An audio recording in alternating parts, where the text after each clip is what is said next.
नमस्ते दोस्तों। Human brain एक अजीब और फैसिनेटिंग स्ट्रक्चर है। अगर तुम उसे ऊपर से देखो तो वो बिल्कुल स्मूथ नहीं होता। उसमें हज़ारों फोल्ड्स होते हैं। इन फोल्ड्स को न्यूरोसाइंस में गायरी और सल्की कहा जाता है।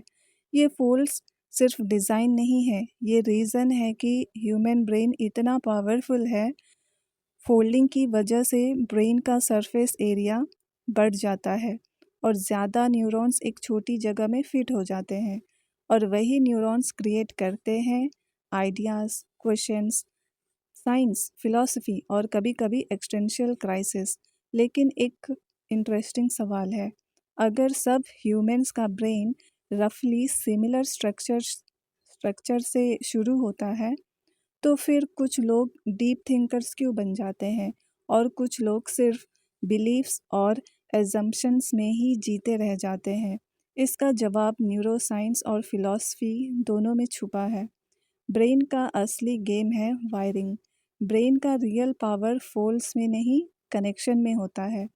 हर बार जब हम कुछ नया सीखते हैं, डिफ़िकल्ट आइडिया को समझने की कोशिश करते हैं, अपने बिलीव्स को क्वेश्चन करते हैं, दुनिया को डीपली ऑब्जर्व करते हैं, तब न्यूरॉन्स के बीच नया सिनेप्टिक कनेक्शंस बनते हैं। इस प्रोसेस को न्यूरोसाइंस में न्यूरोप्लास्टिसिटी कहा जाता है।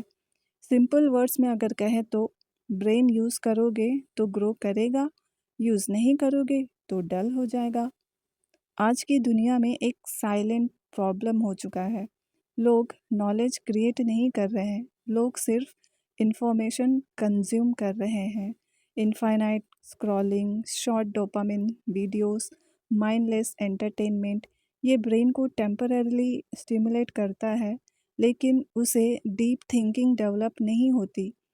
फिलोसोफर बर्ट्रैंड रसल ने कहा था, most people would rather die than think, in fact they do so. Thinking uncomfortable होता है, इसमें एफर्ट लगता है, इसमें डाउट आता है, लेकिन वही एफर्ट ब्रेन को इंटेलेक्चुअल टूल बनाता है। हिस्ट्री अगर हम देखेंगे तो कई लोग सिर्फ इसलिए गलत आइडियाज़ फॉलो करते रहे हैं क्योंकि उन्होंने कभी क्वेश्चन ही नहीं किया। फिलोसोफर सोक्रेट्स का एक फेमस आइडिया था, the unexamined life is not worth living. अगर तुम किसी बिलीफ को बिना डाउट किए एक्सेप्ट कर लेते हो तो तुम एक्चुअली थिंकिंग आउटसोर्स कर देते हो, और जब थिंकिंग आउटसोर्स हो जाती है तब इंसान इंटेलेक्चुअल फ्रीडम खो देता है।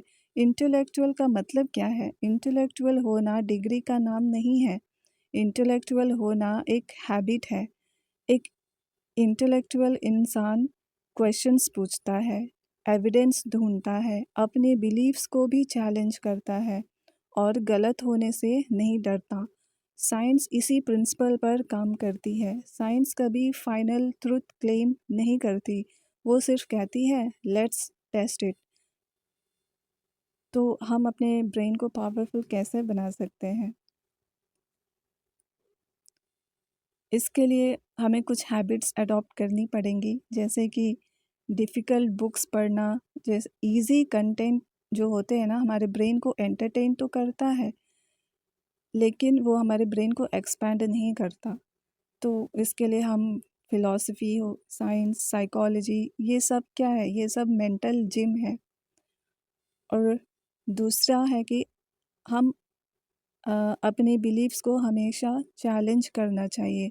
अगर कोई आइडिया तुम्हें कंफर्टेबल लग रहा है तो हो सकता है तुम उसे क्वेश्चन ही नहीं कर रहे, क्योंकि ट्रुथ हमेशा कंफर्टेबल नहीं होता है।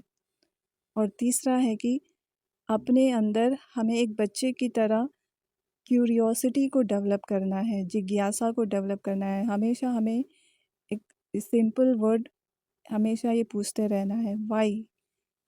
इसी वर्ड, क्योंकि वाई, इसी वाई के ही वर्ड से इतने सारे हम लोगों ने इन्वेंट किया, जैसे कि टेलीस्कोप, क्वांटम फिजिक्स डिस्कवर करवाया, इसी ने इंटरनेट क्रिएट कर दिया। और चौथा है डीप कॉन्वर्जेशंस करो। आइडियाज़ एवॉल्व तब होते हैं जब माइंड्स इंटरेक्ट करते हैं। इसलिए ग्रेट थिंकर्स कभी आइसोलेटेड माइंड्स नहीं थे। उन्होंने डायलॉग किया, डिबेट किया और अपनी थिंकिंग शार्पन की।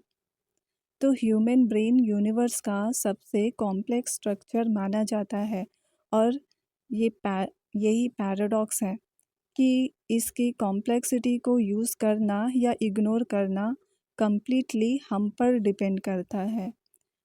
तुम अपना ब्रेन सिर्फ कंज्यूम करने के लिए यूज़ कर सकते हो या फिर तुम उसे क्वेश्चन करने, एक्सप्लोर करने और रियलिटी को समझने के लिए यूज़ कर सकते हो।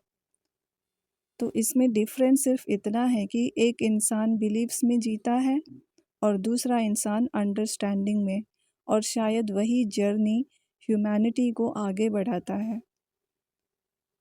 So this is the absurd circle where we explore reality, consciousness, and society.